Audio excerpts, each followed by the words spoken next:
Start more US based e learning platform. మీరు కూడా slot book చేసుకోవాలంటే ఈ నెంబర్కి కాల్ చేయండి.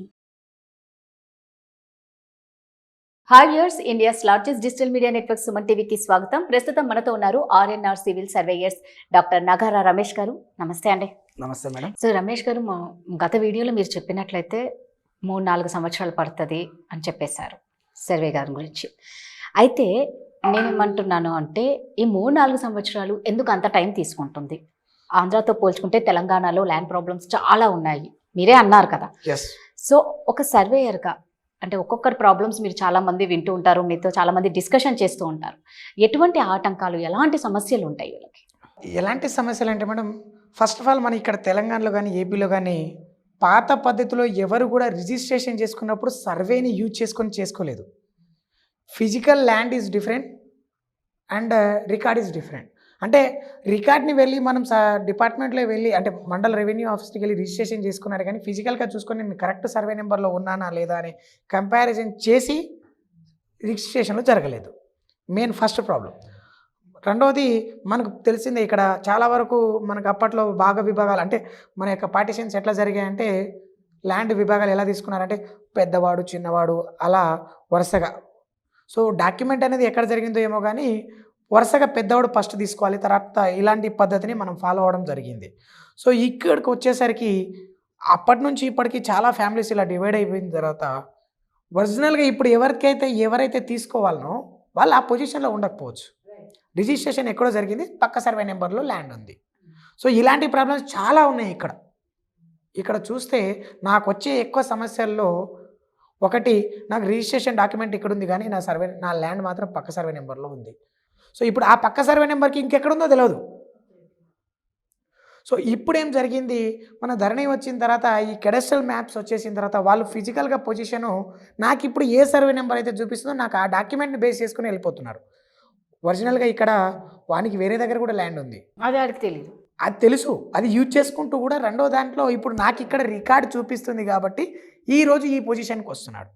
సో నాకు ఇది కూడా నాదే, అది నాది అనేది ఎవరికి తెలియదు కదా. సో అలాంటి ఫీలింగ్స్తో ఉన్నారు చాలామంది. ఇక్కడ బలమున్నోడిదే రాజ్యం అన్నట్టు చాలామంది ఇలాంటిది అన్ని మిస్యూజ్ చేస్తున్నారు. చాలామంది ఇట్లాంటి సమస్యలతో చాలామంది ఇబ్బంది పడుతున్నారు. సో అలా ఏం జరుగుతుందంటే, ఒరిజినల్గా రికార్డ్ ఎక్కడో ఉండొచ్చు కానీ ఫిజికల్గా ఉన్న పొజిషన్ ప్రాబ్లం కాబట్టి ఇది ఫస్ట్ ఆఫ్ ఆల్ వెరిఫై చేయాలి. ఇప్పుడు ఎవరికైతే డాక్యుమెంట్స్ అంటే నేను ఇచ్చే సజెషన్ ఏంటంటే మేడం, వీళ్ళకు ల్యాండ్స్ ఫస్ట్ ఆఫ్ ఆల్ ఎవరైతే ఏ పొజిషన్లో ఉన్నారో ఫస్ట్ అది క్యాప్చర్ చేసుకోవాలి, ఆ ల్యాండ్ పొజిషన్ తీసుకోవాలి మనం. వీళ్ళకి రికార్డ్ ఎక్కడుంది, ఎందుకంటే టోటల్ ఓవరాల్ మనం ఒక విలేజ్ చూసుకుంటే విలేజ్లో ఉన్న మొత్తం ల్యాండ్ని మనం క్యాప్చర్ చేస్తే ఒరిజినల్గా ఎవరైతే రిజిస్టర్డ్ డాక్యుమెంట్ ఓనర్స్ ఎవరు ఉన్నారో, ఎవరు పట్టాదారు కాకుండా పొజిషన్ని తీసుకొని ఉన్నారు, ఎక్కడ గవర్నమెంట్ ల్యాండ్ ఉంది, ఎక్కడ పొజిషన్ లేని వాళ్ళు ఉన్నారు, ఇదంతా కూడా ఒక క్లారిటీ వచ్చిన తర్వాత ఎలాగో మనం కొత్తగా సర్వే చేస్తున్నాం కాబట్టి ఇప్పుడు ఏదైతే మన ఏపీ గవర్నమెంట్లో అక్కడైతే ఏదైతే ఎల్పీ నెంబర్ ఇచ్చి మనకు ఒక రిజిస్ట్రేషన్ నెంబర్ ఇచ్చేసి వాళ్ళకు డాక్యుమెంట్స్కి తగ్గట్టుగా పొజిషన్ చూపిస్తుందో, సేమ్ అలా కాకుండా వాళ్ళకంటే కొంచెం డిఫరెంట్గా ఇక్కడ ఎగ్జాక్ట్లీ వాళ్ళ ల్యాండ్కి సర్వే నెంబర్ అనేది పక్కన పెడితే వాళ్ళ ల్యాండ్కి తగ్గ రిజిస్ట్రేషన్కి తగ్గ ల్యాండ్కి డాక్యుమెంట్స్ని ఇవ్వడం బెటర్ ఏమో.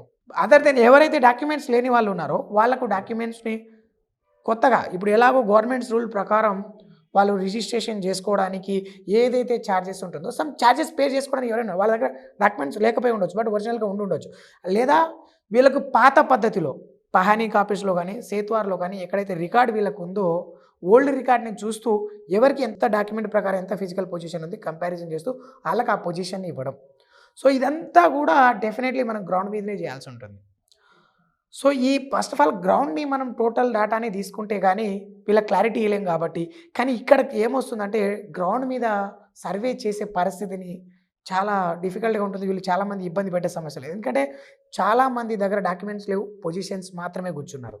అలాంటి సమస్యలు ఎక్కువ ఉన్నాయి మనకి ఇప్పుడు తెలంగాణ గవర్నమెంట్లో, ఏపీ గవర్నమెంట్లో చూస్తే అలాంటి చాలా ఎక్కువ సమస్యలు ఉన్నాయి. ఎందుకు ఇంతగా సమస్యలు ఎందుకు వస్తున్నాయి? ఎక్కడ నిర్లక్ష్యం జరుగుతుందంటారు? ఎందుకు నిర్లక్ష్యం జరుగుతుందంటే మేడం, చాలామంది ఇక్కడ ఆధారపడి బతుకుతున్నది రియల్ ఎస్టేట్ మీదనే. రెండోది, ఎవరైనా కొన్ని రోజుల దాకా అక్కడ కనబడకపోతే, ఆ ల్యాండ్ మీద పొజిషన్ మీద రాకపోతే ఎవరో వచ్చి కబ్జా చేసుకున్న సందర్భాలు చాలా ఉన్నాయి. కబ్జాలు చేసుకుని ఆ ల్యాండ్ని అంత రికవరీ చేసుకుని వాళ్ళ హ్యాండ్ ఓవర్లో తీసుకునే సందర్భాలు చాలా ఉన్నాయి. సో వాళ్ళ దగ్గర ఎలాంటి డాక్యుమెంట్స్ లేవు. బట్ వాళ్ళు కొంత ఇప్పుడు మనకు తెలుసు అప్పుడు గవర్నమెంట్ ఎలా ఉండేదనేది. సో ఇప్పుడైనా ఒకదాన్ని ఒక సీరియస్నెస్లో తీసుకొని ఎలాంటి ఏది కూడా ఫ్రాడ్ జరగకుండా, కరప్షన్ జరగకుండా చేయగలిగితే మాత్రం ఈ ఒరిజినల్ పట్టాదారిని, ఒరిజినల్ ల్యాండ్ లార్డ్ని ఎవరైతే ఉన్నారో వాళ్ళకి పొజిషన్ ఇప్పించే ఛాన్సెస్ ఉందన్నమాట. గవర్నమెంట్ ఏదైనా న్యాయం చేయాలనుకుంటే ఒరిజినల్ పర్సన్ ఎవరనేది రెక్టిఫై చేయాలి, రైట్. వాళ్ళని సెర్చ్ చేయాలి. అలా చేస్తే ఇంకొకటి ఏమవుతుందంటే ఒరిజినల్గా గవర్నమెంట్కి అయితే ఎంతైతే ల్యాండ్ ఉందో మనం నిన్న చూసాము. అసలు చాలామందికి తెలియదు ఇక్కడ అసలు 5000 acres change near by city సరౌండింగ్లో గవర్నమెంట్కి ల్యాండ్ ఉంది. ఎవరు కూడా నమ్మలేరు అసలు నిజాలు. కానీ ఆ ల్యాండ్ ఎక్కడికి వెళ్ళిందంటే ఎవడో చేతిలో పడ్డది. రికార్డ్స్ లేకపోవచ్చు, బట్ ల్యాండ్స్ మాత్రం ఎవరెవరో తీసుకున్నారు. ఎవరెవరు అనాథరైజ్డ్ కన్స్ట్రక్షన్ చేసుకున్నారు. ఓన్లీ నోటరీల మీద అమ్ముకున్న సందర్భాలు ఉన్నాయి. వీటన్నిటిని కూడా రెక్టిఫై చేయాల్సిన పరిస్థితి ఉంది. ఇప్పుడు చేస్తారు కూడా, మేబీ 100% అది జరిగే ఛాన్సెస్ ఉంది. కనీసం ఉన్నదానైనా కాపాడుకోవడం కోసం ఓపెన్ ల్యాండ్స్ మీద ఫస్ట్ ఆఫ్ ఆల్ జరిగి తర్వాత ఇవన్నీ కూడా చేసే ప్లానింగ్ అనేది నడుస్తూ ఉన్నది. సో అలాంటి సందర్భాల్లో ఇప్పుడు మనం చేస్తే అక్కడ సర్వే జరగకుండా ఎవరైనా డిస్టర్బెన్స్ చేసే ఛాన్సెస్లు చాలా వరకు ఉన్నాయి. ఎందుకంటే ఇప్పుడు వాళ్ళు ఎవరైతే అనాథరైజ్డ్గా కన్స్ట్రక్షన్ చేసుకున్నారో, ఎవరైతే అనాథరైజ్డ్గా ల్యాండ్ పొజిషన్ మీద కూర్చున్నారో వాళ్ళ ద్వారా డిస్టర్బెన్స్ అయ్యే ఛాన్సెస్ ఉంది ఇక్కడ.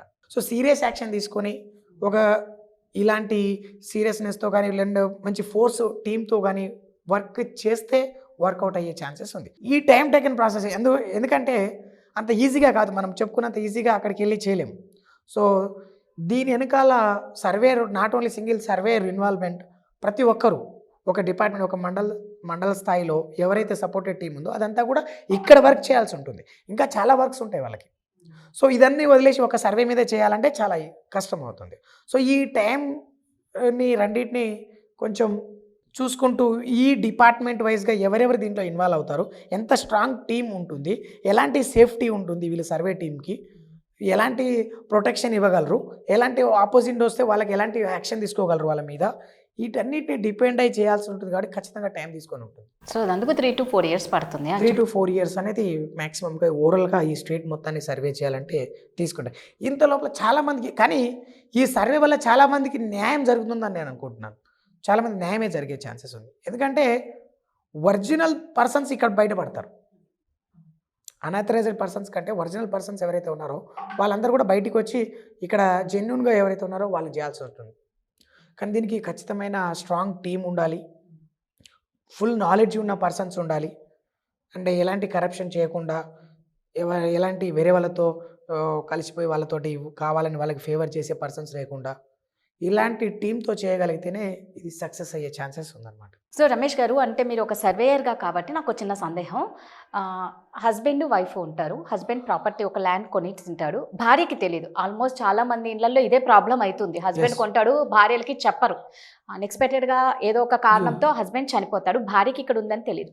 అయితే థర్డ్ పర్సన్కి, ఎవరైతే ఈ ల్యాండ్కి తెలిసిన వాళ్ళు, వాళ్ళకి తెలిసి ఇక్కడ ఈమె సైన్ కావాలి అన్నప్పుడు, ఈమె సైన్ తీసుకున్నప్పుడు ఇక్కడ వాళ్ళ ఫ్యామిలీకి అంత ప్రాబ్లమే కదా. ల్యాండ్ కోసం ఒక యుద్ధం లాగా కోర్టు చుట్టూ తిరిగే వాళ్ళు కూడా ఉంటారు. ఎస్ మేడం, యాక్చువల్లీ బేసిక్గా అయితే ఒక హస్బెండ్ చనిపోయిన తర్వాత వాళ్ళ లీగల్ హెయిర్స్ అని ఇక్కడ ప్రూవ్ చేసుకోవాల్సి ఉంటుంది. Without legal heir certificate, family member certificates అక్కడ రిజిస్ట్రేషన్ జరగకూడదు అనేది పద్ధతి. కానీ ఇక్కడ ఇన్ఫ్లుయెన్స్ యూజ్ చేసుకొని లేని వాళ్ళని కూడా క్రియేట్ చేస్తూ చాలా చేసిన సందర్భాలు ఉన్నాయి, చాలామందికి తెలుసు. సో ఇలాంటి దాన్ని కూడా ఇక్కడ అవాయిడ్ చేయాలి. ఇలాంటివి జరగకుండా ఒరిజినల్గా ఎవరైతే ల్యాండ్ లార్డ్ ఉన్నారో వాళ్ళ వరకు రీచ్ అవ్వాలి. ఈ సర్వే జరిగితే ప్రతి ఒక్కదాన్ని మనకి ఇక్కడ ఆన్లైన్లో షో అవుతుంది. ఏ ప్రాపర్టీ ఎవరికి ఉంది, ఏ డాక్యుమెంట్ ఎవరికి ఉంది, ఏ డాక్యుమెంట్లో ఎవరికి ఇప్పటివరకు వచ్చింది, ఇదంతా కూడా స్టేట్మెంట్ ఉంటుంది. ఈ స్టేట్మెంట్ అనేది ప్రతి ఒక్కరు చెక్ చేసుకోవచ్చు. ఇన్ కేస్ వాళ్ళకు బౌండరీ తెలియకపోవచ్చు, కానీ బౌండరీ తెలియకపోయినా ఈ బౌండరీ గవర్నమెంట్ రికార్డులో రిజిస్టర్డ్ అయి ఉంటుంది. యాజ్ ఏ సర్వేర్ దీన్ని ఫిల్ చేసి ఇస్తారు. ఈ డాటా అంతా కూడా ఒక సర్వేర్ దగ్గర. అందుకనే ఇక్కడ చెప్పేది ఏంటంటే ఒక సర్వే అనేది టోటల్ దానికి ఒక సొల్యూషన్ ఇస్తుంది. ఎలాంటి సొల్యూషన్ అంటే ఒక సర్వే నెంబర్లో ఎంత ల్యాండ్ రిజిస్టర్డ్ ఉంది, ఎంత రోడ్ వెళ్ళింది, ఎంత ప్రాపర్టీ ఒరిజినల్గా రిజిస్టర్డ్ అయ్యింది, ఆ మిగిలిన ప్రాపర్టీ ఎవరి పేరు మీద ఉందో అది ఎవరైతే అంతకుముందు సేల్ చేశారో వాళ్ళు ఖచ్చితంగా గవర్నమెంట్కి గిఫ్ట్ డీడ్ చేసి ఉండాలి. చేయకుండా వేరే ఎవరికైనా రిజిస్ట్రేషన్ చేసి ఉంటే దాన్ని ఇప్పుడు ఎలా దాన్ని మళ్ళీ గవర్నమెంట్ నుంచి రెక్టిఫై అంటే రికవరీ చేయగలుగుతాం, అతని నుంచి ఎలా రికవరీ చేయగలుగుతాం, వేరే వాళ్ళకి ఎలా న్యాయం చేయగలుగుతాం, ఇలాంటి కేసెసే చాలా ఉన్నాయి. సో ఇదంతటికి కూడా సొల్యూషన్ రావాలంటే సర్వే జరగాల్సిందే. కనీసం పాతదానికి కరెక్ట్ సొల్యూషన్ ఇవ్వకపోయినా ఫ్యూచర్లో ఇక్కడి నుంచి ముందుకు ఇలాంటి జరగకుండా అయితే ఆపగలిగే ఛాన్సెస్ చాలా వరకు. మీరు అన్నట్లు ఏంటి అంటే సర్వేయర్ అనేది చాలా ఇంపార్టెంట్. చాలా దాని గురించి కొంచెం అందరూ అవేర్నెస్ పెంచుకోవాలి. ఇంకొకటి ఏంటి అంటే నేను పర్సనల్గా నేను చెప్పాలనుకుంది, ఏదైనా ఒకటి కొంటే ల్యాండ్ కానీ ఏదైనా ఒక ప్రాపర్టీ కొన్నప్పుడు లైఫ్ పార్ట్నర్కి చెప్పడం అనేది చాలా ఇంపార్టెంట్. ఎస్ ఎస్ అది మోస్ట్ థింగ్. అది కంపల్సరీ చెప్తే ఇంట్లో వాళ్ళకు ప్రాబ్లమ్స్ ఉండవు అని నా పర్సనల్ ఒపీనియన్. దానికే మీకు ఒక చాలా మంచి క్వశ్చన్ వేశారు మేడం. దానికి తగ్గట్టుగా మేము ఒక యాప్ని తయారు చేయడం జరిగింది. మీరు ఏదైతే ఎక్స్పెక్ట్ చేస్తున్నారో ఆ ఎక్స్పెక్టేషన్కి తగ్గట్టుగానే నా భూమి అని ఒక యాప్ని తయారు చేసి ఎవరైనా ప్రాపర్టీ కొంటే దానికి ఎలాంటి జనరేషన్కి అంటే లైఫ్ లాంగ్ ఎలా సేవ్ చేసుకోవచ్చు, లైఫ్ లాంగ్ ఎవరి ద్వారా సేవ్ చేసుకోవచ్చు, ఎక్కడ పొజిషన్ మనం ఎలా ఈజీగా అక్కడికి వెళ్ళొచ్చు ఫైండ్ అవుట్ చేసుకోవచ్చు. మీరు కనీసం మీ సపోజ్గా ఎవరైనా హస్బెండ్ తీసుకున్నారో వైఫ్ తెలియదు, కానీ ఈ డాక్యుమెంట్ ఉంటే చాలు, ఈ డాక్యుమెంట్ పైన మనం ఇచ్చే ఒక కోఆర్డినేట్స్ లింక్ తోటి డైరెక్ట్లీ ప్రాపర్టీ మీదకి వెళ్ళొచ్చు వితౌట్ ఎనీ హెల్ప్. ఎవరిని అడగకుండా కూడా మనం డైరెక్ట్ వెళ్ళిపోవచ్చు. అలాంటి యాప్ని మేము తయారు చేయడం జరిగింది. దాని గురించి చాలా వీడియోస్ ఉన్నాయి, మీరు సెర్చ్ చేయొచ్చు. మన దాని గురించి క్లారిటీ కూడా ఇవ్వడం జరిగింది. సూపర్ అండి. ఒక పెద్ద ప్రాబ్లంకి ఒక సొల్యూషన్ నా భూమి యాప్. నా భూమి యాప్ ద్వారా మేము సొల్యూషన్ ఇవ్వడానికి కూడా ప్రయత్నం చేస్తున్నాం. Super. Thank you so much. Thank you.